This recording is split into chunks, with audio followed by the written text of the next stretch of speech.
automatiquement commence la grande tribulation. Et la grande tribulation, nous avons dit que cette période doit durer 7 ans, selon les 70 semaines de Daniel. Amen. Amen. Dans Daniel 12, verset 1, il a dit que c'est une période difficile que le monde n'a jamais connue. Une période de souffrance. Pourquoi souffrance? Parce que pendant que nous sommes ici, nos souffrances sont limitées. Puisque le Saint-Esprit est dans le monde, il règne dans le monde. Et comme pendant que Dieu règne, le Saint-Esprit c'est Dieu, pendant qu'il règne, Satan ne peut pas aussi régner au même moment que Dieu règne. C'est pourquoi le diable attend que le Saint-Esprit soit enlevé avec l'Église et qu'il y ait, comme la nature dit, la nature a horreur du vide.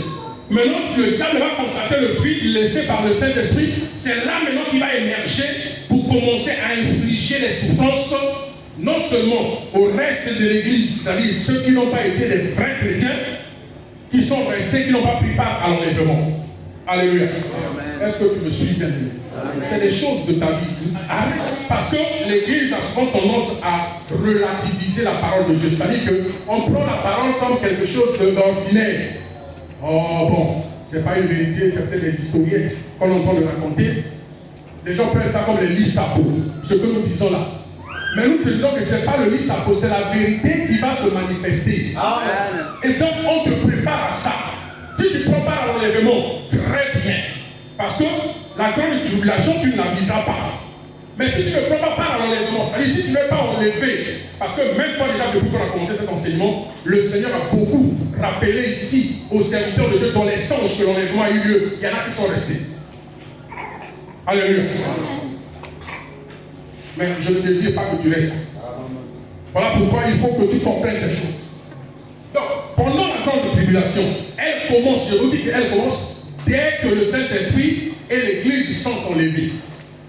Le reste de l'Église, ceux qui n'ont pas été sérieux avec Dieu vont rester. Maintenant, il faut que tu comprennes qu'est-ce qui va se passer pendant cette période. 1. Cette période-là, c'est comme si les projecteurs de Dieu qui étaient braqués sur les nations changent de direction. Ces projecteurs maintenant se braquent sur Israël. Amen. La première épouse qui avait été abandonnée pour un temps, afin que nous soyons sauvés. Donc, la grâce de l'Éternel repart en Israël.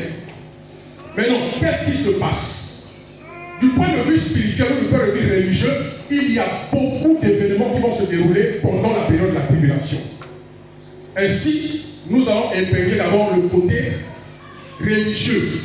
Parce qu'il y a des événements politiques, il y a des événements religieux, il y a des événements financiers qui vont se dérouler pendant cette période-là. Et il faut que tu les connaisses pour te préparer à ça. Alors, du point de vue religieux, qu'est-ce qui va se passer? La première des choses, c'est que juste après l'enlèvement, l'acteur principal de l'enlèvement, celui qui va agir, parce qu'actuellement, dans la période de la grâce que nous vivons, que Christ nous a donné, l'acteur principal ici, c'est le Saint-Esprit. Alléluia. Et le Saint-Esprit est Dieu. Le jour que le Saint-Esprit quitte, le diable prend la place. Voilà pourquoi quand le peuple tombe dans l'apostasie, c'est-à-dire l'abandon de la foi, c'est le diable qui immerge et qui prend place dans l'église.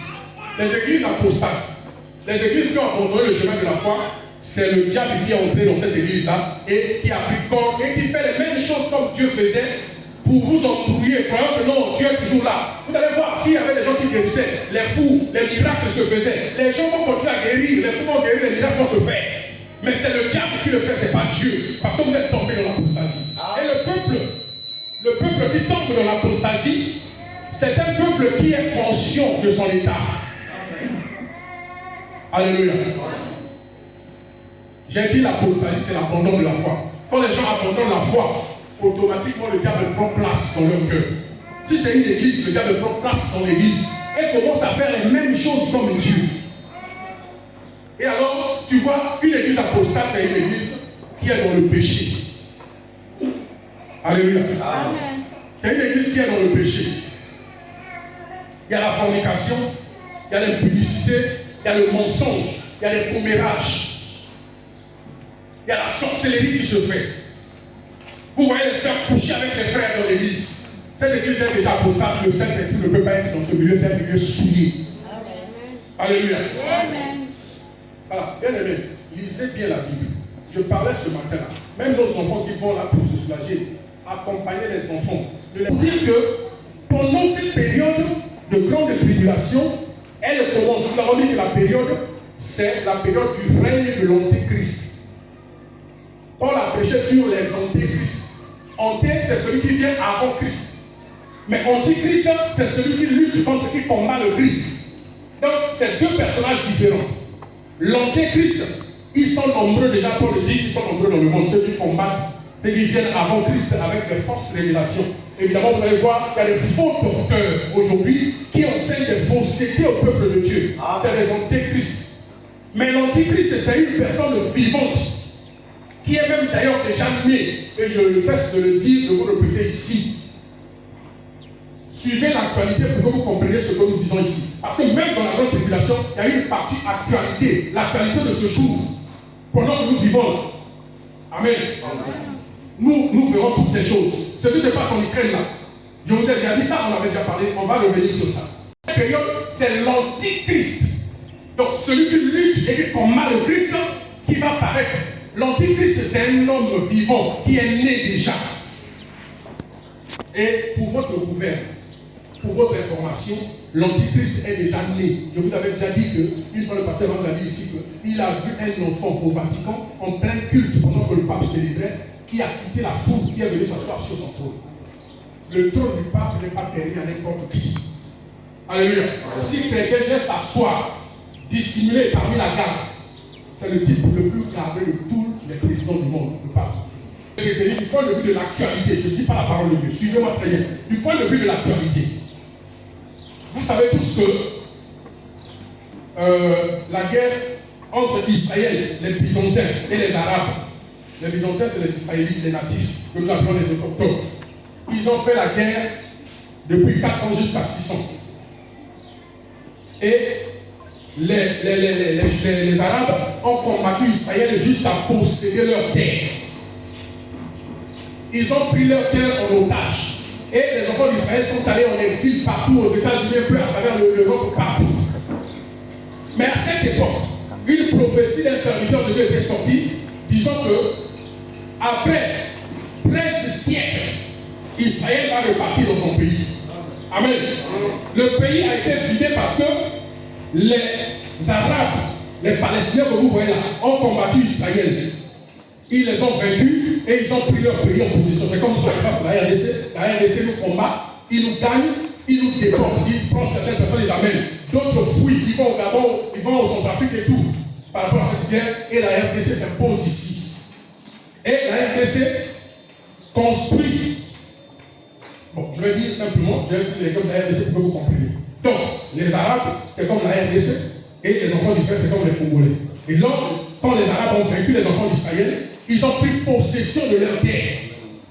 Et, ironie du sort, puisque le diable sait que le temple de Dieu était à Jérusalem, en prenant donc les terres d'Israël, le diable a inspiré les Arabes, ils ont détruit le temple, ils ont construit la mosquée d'Oumar, Khalif Oumar, qui est actuellement en Israël à Jérusalem. Cette mosquée-là existe et elle a été construite là où Salomon avait construit le premier temple. Là où en 70, lorsque le temple a été détruit sur la prophétie de Jésus dans Matthieu 24, alors un deuxième temple a été construit et embelli par Hérode. Amen, amen. Mais la Bible dit qu'il y aura la construction du troisième temple. Or, le troisième temple a été construit au même endroit. C'est quel endroit? C'est le mont du temple. Le mont du temple, c'est quoi? Vous savez, ceux qui lisent la Bible, ils savent que Abraham avait combien, David avait combien péché? Le péché de David a suscité la colère de Dieu. C'était quoi? C'était le recensement. Or, Dieu avait interdit au roi de faire les recensements sans son ordonnance. Amen. Et David, c'est ça que tu as péché contre Dieu. Maintenant, Dieu m'a envoyé pour venir te dire, choisis entre trois fléaux. Je vais te frapper d'un seul coup, jusqu'à temps des épidémies graves comme la Covid, comme ça, qui tue. Alléluia. Amen. Quand David réfléchit et choisit un des fléaux. Quand il réfléchit, Il a compris, dit non. Il est on a compris ça, quand on va signer dans les passages aussi là. 7 ans de famille, nous avons d'abord à 7 ans. A préféré, on va vous mettre en pour les deux la caméra. Amen. 3 jours de frappe, 3 jours de plaie. Et quand David a dit ça, Dieu a envoyé un ange. Oh. Et l'ange a commencé à frapper Israël. Les innocents sont morts. C'est là où bien aimé nous devons prier pour notre nation. Parce que le péché des chefs font que les innocents payent. Amen. Il y a eu la guerre en 97 ici. Il y a eu un président qui est mort. Je sais que Dieu est le miséricordieux. Tu vas me pardonner. Amen, amen. Amen. Dieu a envoyé un ange qui a commencé à frapper Israël. Ils sont morts en moins de 3 jours. C'était la ravage, c'était le carnage. David a pris peur. Ne blaguez pas avec la colère de Dieu.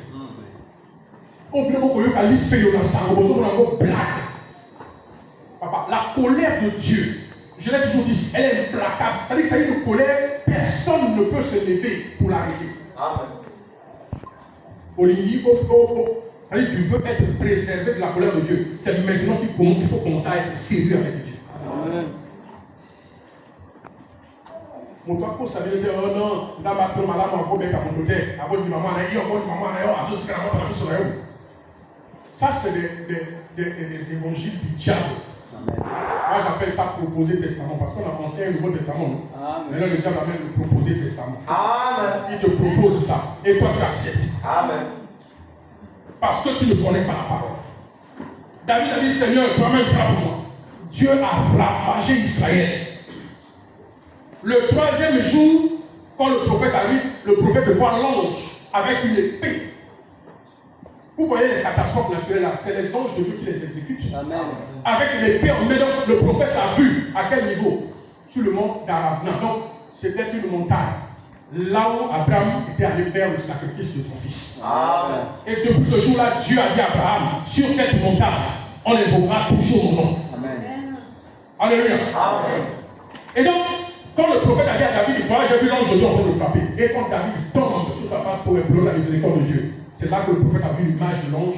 Et Dieu lui dit, arrête maintenant de frapper. J'ai eu pitié.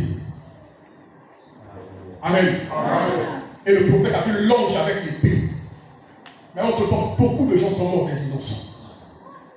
Amen, amen. Amen. Et David maintenant va convoiter cette montagne-là. Il va dire, comme tu as vu l'ange là, sur le mont d'Aravna ici, Aravna c'était le propriétaire foncier de cette montagne-là et de cet espace-là. Comme nous disons le propriétaire foncier ici. Alors David est allé voir ce propriétaire foncier Aravna, il lui a acheté. Aravna dit non, si c'est pour le sacrifice, pour que le pardon soit accordé au peuple de Dieu, tu vas prendre ça gratuitement. David a dit non, je ne pourrai jamais prendre ça gratuitement, il faut que je l'acquière à prix d'argent. Amen. Il a payé beaucoup d'argent. Et il a pris cette terre-là. Mais il ne savait pas que c'était là où son ancêtre Abraham était venu. On appelle ça aussi le mont Morija. Amen. Amen, amen. Amen. David ne savait pas que c'est là où Abraham était venu sacrifier son fils. Et donc David a acheté cette terre à Abraham. Et c'est là où Salomon a construit le temple, le premier temple. C'est là où on a construit le deuxième temple parce que le premier temple avait été cassé. Et c'est là que Dieu a dit, ils vont construire encore le 3e temple. Mais le 3e temple là ne peut pas se construire maintenant parce que, à présent, là où il y a le temple, là, il y avait le temple, c'est la mosquée du Mar qui est là. Donc c'est les Arabes, les Palestiniens qui prient là. Mais comment Israël a construit le 2e temple? Alors, c'est prophétique. Le message c'est que l'Antichrist, qui est l'acteur principal de la grande tribulation, c'est lui qui va commencer à agir. Et au début juste de la grande tribulation, il fera qu'il y ait alliance entre les Juifs et les Arabes, les Palestiniens là. Et cette alliance va permettre donc aux Palestiniens de céder le mont du temple, le mont d'Arafat là. Là où on avait construit le temple, ils vont céder. Non, Israël se verra obligé de casser ce temple, cette mosquée là, pour reconstruire le temple au même endroit. Amen. Alléluia. Donc on nous parle là, le temple est encore là, et la mosquée est encore là. Ça veut dire que c'est dès l'entame de la première partie de la grande tribulation, après l'enlèvement de l'église, que l'Antichrist va travailler à exécuter cette alliance entre les Juifs et les Palestiniens, qui vont finalement accepter de céder cet endroit. Ça veut dire qu'ils vont reconnaître juridiquement que cette terre appartient normalement aux enfants d'Israël.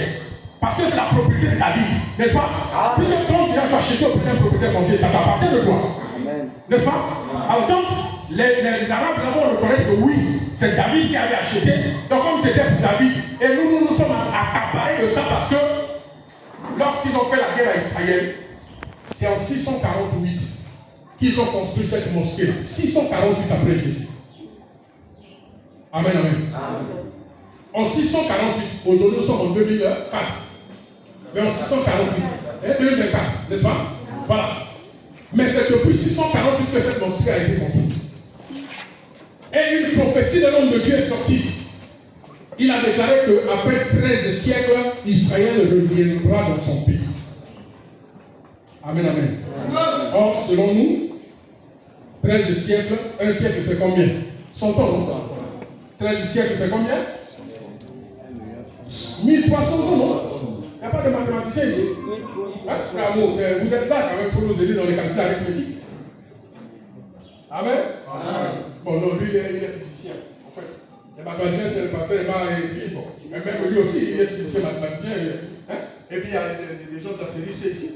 Voilà, les frères Dervish, ils sont là. Les frères confient. Il y a beaucoup de mathématiciens ici.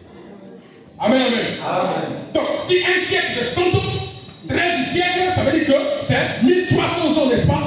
Alors, si vous prenez, faites des calculs simples, entre 1300 ans plus 100, 1300 ans, plus 648, ça va vous faire combien, les mathématiciens? Mais lisez l'histoire ou la géographie, vous verrez qu'en 1948, c'est lorsqu'on a reconnu l'État d'Israël. Amen. Amen. Alléluia. Amen.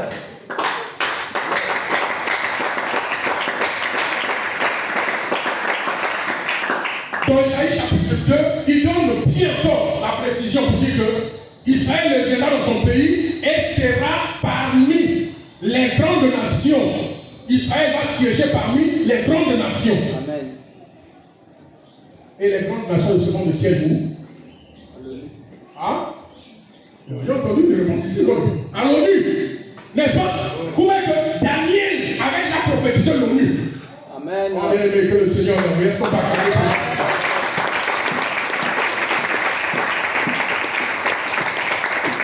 Israël siège dans le conseil de l'ONU là où les gens cherchent la paix.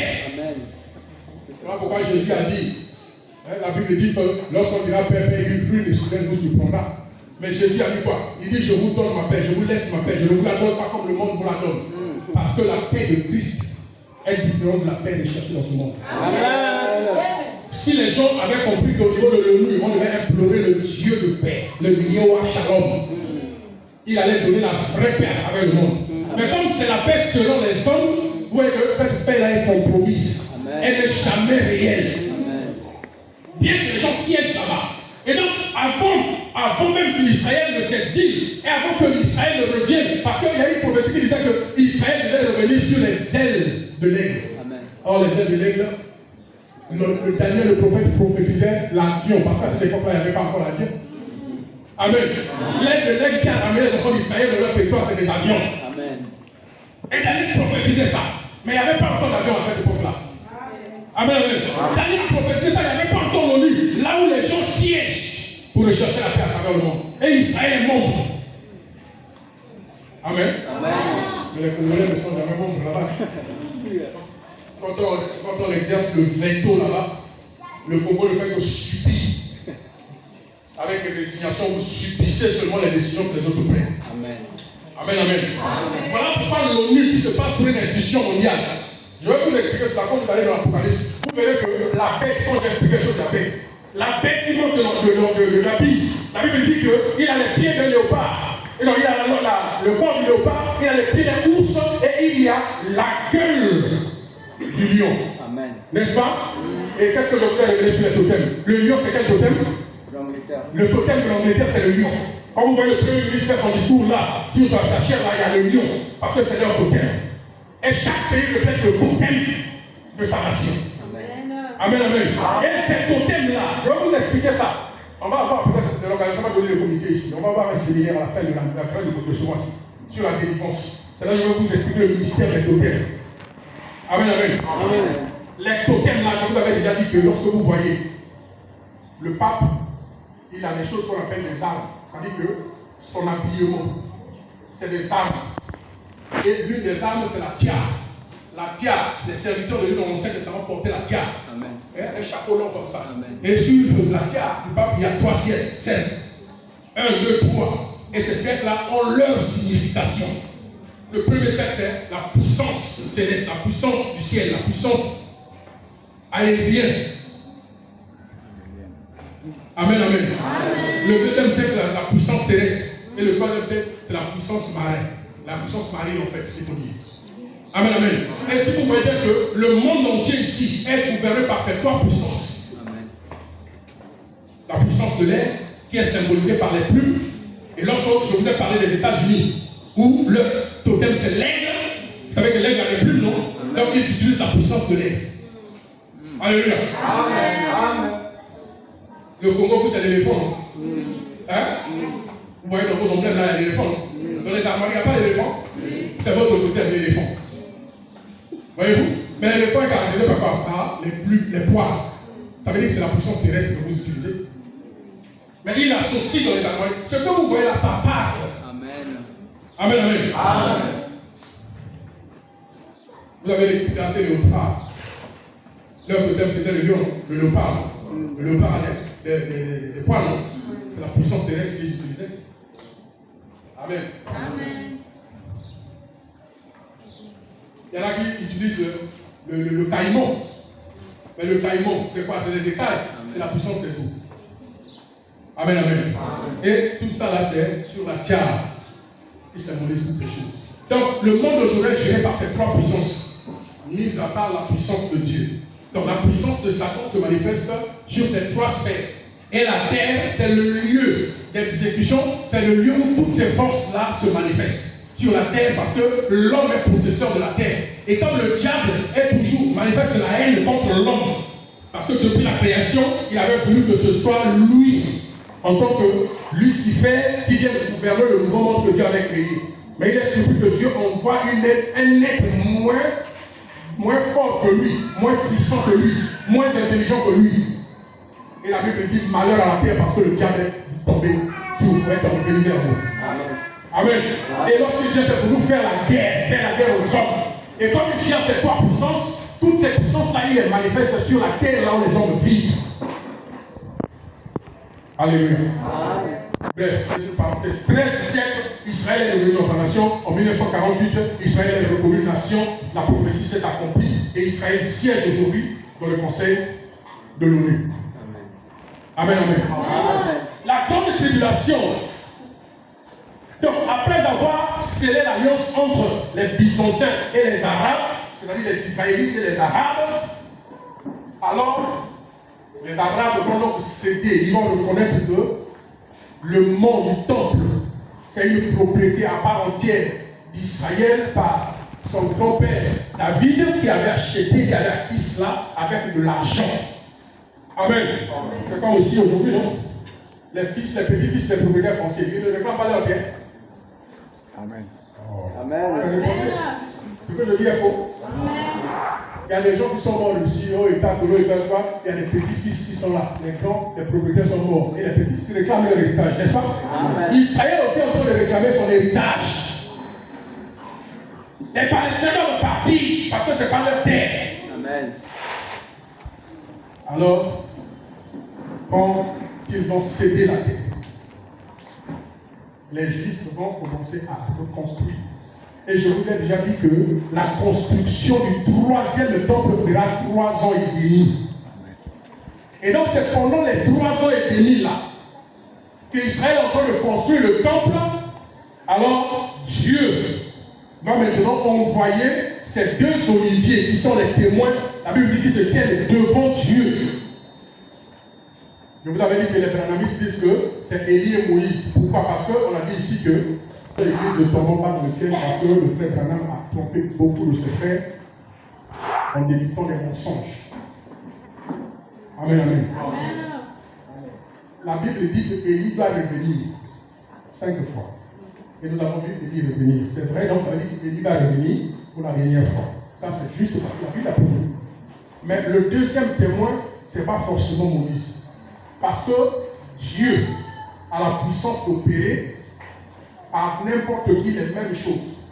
Parce que c'est la puissance du Saint-Esprit qui opère. Pourquoi je dis je doute que ce soit Moïse? Moi, je doute de ça. Parce que la Bible ne me dit pas ça. Ça veut dire que je ne peux pas prendre ça pour de l'argent comptant. Mais quand le Seigneur m'a permis d'examiner cela, à la lumière des autres Écritures, je me suis rendu compte que ce n'est pas lui. Et moi, je regarde probablement Enoch par rapport aux analyses que le Saint-Esprit m'a permis de faire. Pourquoi? La Bible dit qu'il est réservé aux hommes de mourir une fois. Après quoi vient le jugement, n'est-ce pas? Amen. Donc les hommes doivent mourir une fois, il n'y a pas de mort. Quelqu'un ne peut pas mourir 2 fois. Amen. Amen. Sauf si quelqu'un est mort, Dieu le ressuscite pour apporter un témoignage et mourir après. N'est-ce pas? Amen. On a vu des choses comme ça. L'Issoukébula, il a fait la magie qui a permis qu'il meure. Il est allé voir des choses, il est revenu pour donner le témoignage. Et il est mort. Mais dans la Bible, Moïse est mort, on l'a enterré. Amen, amen. Amen. Le livre d'Exode le dit, le livre de Deutéronome le dit. Mais dans la Bible, Élie était enlevé au ciel. Le premier type de l'enlèvement, c'est Élie qui l'a vécu. Il a inauguré. Et le deuxième, c'est Enoch. Donc voilà les 2 prophètes qui n'ont pas connu la corruption, c'est-à-dire la mort physique. Amen, amen. Mais puisqu'il est réservé aux hommes de mourir une fois, Moïse est déjà mort. Il va revenir encore pour mourir? Je ne crois pas. Voilà pourquoi je prends des réserves. Je ne confirme pas non plus, mais je vous mets devant un fait accompli pour que chacun de vous, selon l'inspiration que donne le Saint-Esprit, puisse réfléchir. Amen. Amen. Je dis que il faut faire attention avec les choses du frère Branham. Voilà pourquoi les frères là vous bourrent la tête avec des paroles de Dieu qui sont déjà emmagasinées dans leur tête là quand ils abandonnent ça dans le bâti. Tu es capable même de répondre à quoi que ce soit. Allez, dès que tu dis, oh frère, dans quelle parole il a dit ceci, dans ceci, et on peut comme aux gens à Marmana, écoutez, comment tu as regardé ça? Et il va au frère, oui, amen, frère. Amen. Amen. On dit c'est le frère Branham. Vous allez trouver qu'il a menti dedans. Amen. Je parle ici sous le contrôle et sous l'autorité branhamiste. Hein? Frère Igor est là. L'autorité branhamiste, non? Voilà les branhamistes. Ils savent, il a dit que Jésus devait revenir. Il a mis une date précise. 2 fois même il a fait les dates ont réfléchi. 1979 fait combien? 1979. Voilà, 1979, Jésus devait revenir en 1979. Mais encore une deuxième date. Et elle a échoué. Et vous êtes sûr que c'est un prophète de Dieu? La Bible dit, le prophète Coran lui a dit quelque chose en mon nom. Et si la chose ne s'accomplit pas, c'est pas moi qui ai dit. C'est un prophète audacieux. Jésus lui-même dit qu'il ne connaît pas la date et toi tu donnes la date. Donc ça veut dire que tu es plus sur Jésus. Voilà pourquoi ceux qui ne le comprennent pas, l'ont divinisé, il devient Dieu. Pour eux, il devient Dieu. Amen, amen. Amen. Je vous donne des arguments. Et puis, le frère Branham, ça c'est Jésus.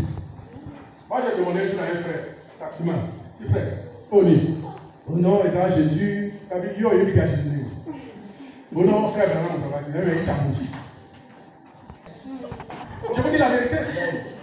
Amen. Vous avez 53, non? Amen. Autant là, il 53. Je veux dire, ça peut être lisez, vous même lisez Boyoka. Là, passez à son mari, mais passez à l'autre ennemi. Jésus a dans la vilaine, Jésus a dans la vilaine. Je vais aller le côté. Amen. Alléluia. Lisez, frère, lisez rapidement là. Frère, quand même, les gars, même dans le couteau, dans le Boyoka. Amen, verset 2. Quand vous êtes le prophète, la pasteur, le gros sacré.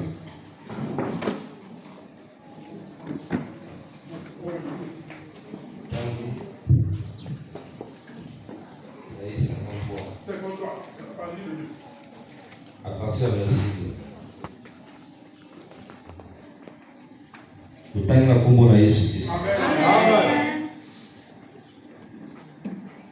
Pamba te na miso ya Nzambe mosali akoli. lokola dititi moko ebimi na nzete oyo bakata lokola mwana nzete eboti na mabele ya kokauka azali ata na kitoko te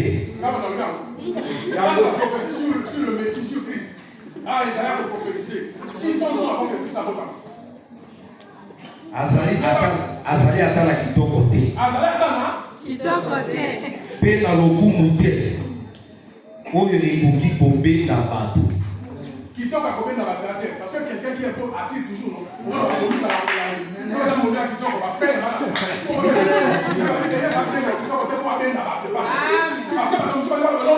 c'est parce que c'est un beau garçon qui va faire la caille mais va pas l'enlever pour les boucher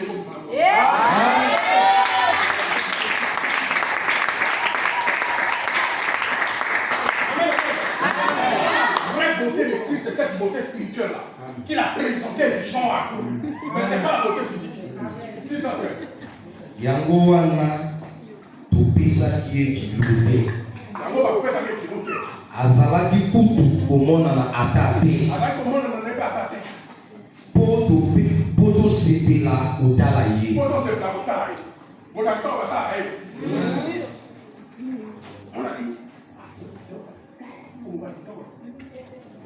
Bato baboyaki ye bamonaki ye eloko pamba. Amen, amen. Moto ya mawa moto amesana na pasi. Puchulaki ye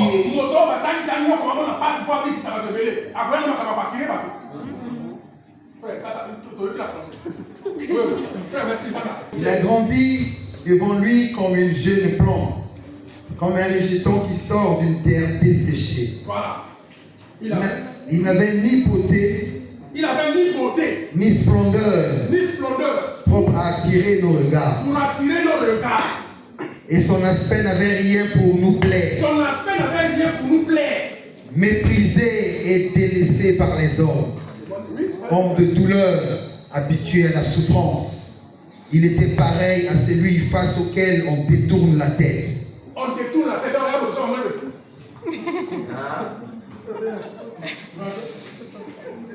Nous l'avons méprisé, nous n'avons fait aucun cas de lui. Nous l'avons méprisé. Donc, voilà pourquoi les dieux qui sont représentés là ne valent rien aux yeux de ceux qui les prient.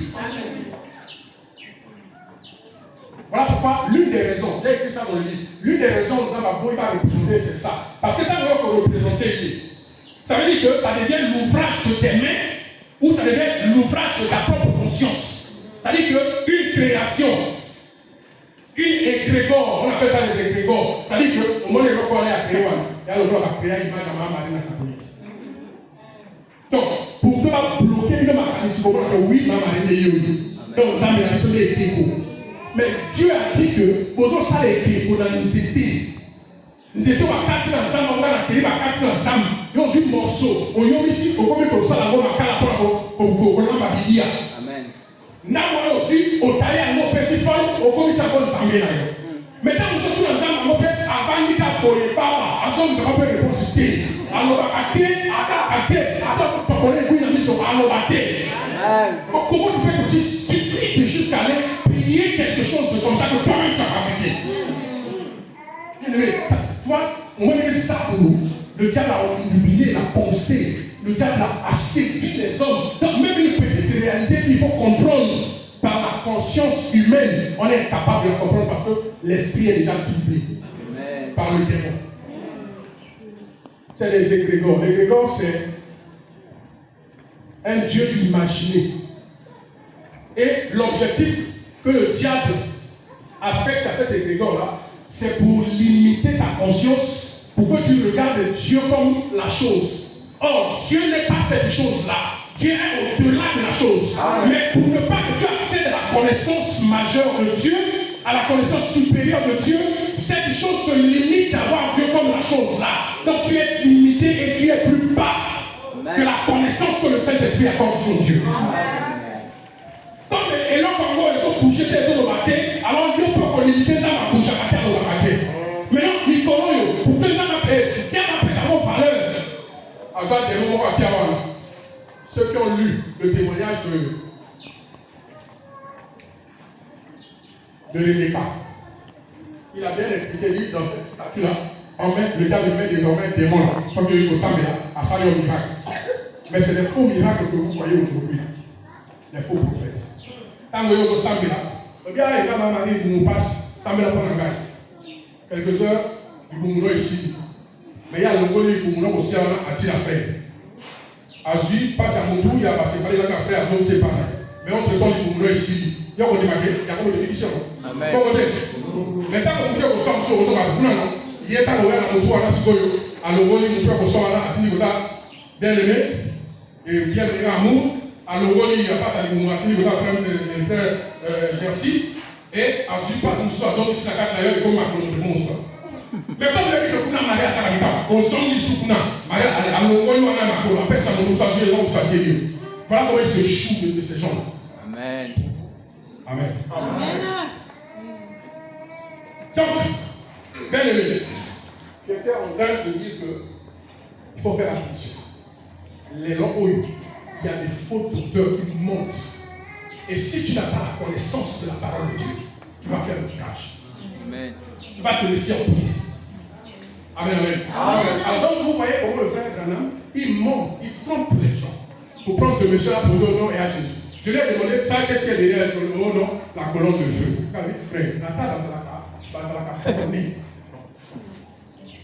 est-ce qu'une colonne est couchée? La colonne est debout, plein feu. Amen. Ça, c'est une colonne qui soutient l'église. Voilà comment se présente la colonne. Amen.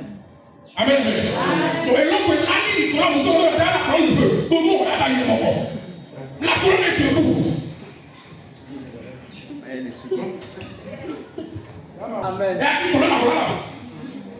C'est une photo qui est faite dans la nuit, sans voir la photo à Boudou. C'est une réglette qui était couchée comme ça. Dans la réglette là, avec l'effet de la nuit, et ça, il est là, dans mon prêt. Et si vous observez ça très bien, on a tout le monde dans mon prêt, à mon gars.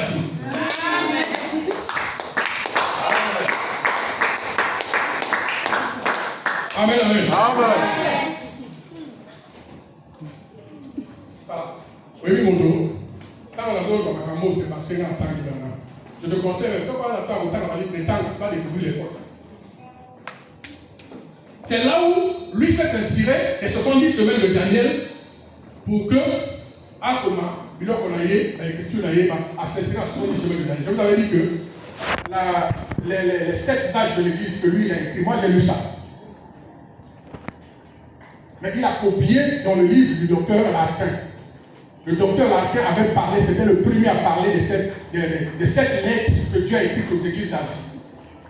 Et quand le docteur Larkin avait fabriqué titre de Moussou Satango, les 7 sages de l'église. Mais quand vous sentez le raisonnement, c'est le même raisonnement du docteur Larkin. Allez sur Google, tapez docteur Larkin, cherchez les 7 lettres aux églises, lisez ça et lisez les 7 sages de l'église et voyez la différence. Vous allez comprendre ça.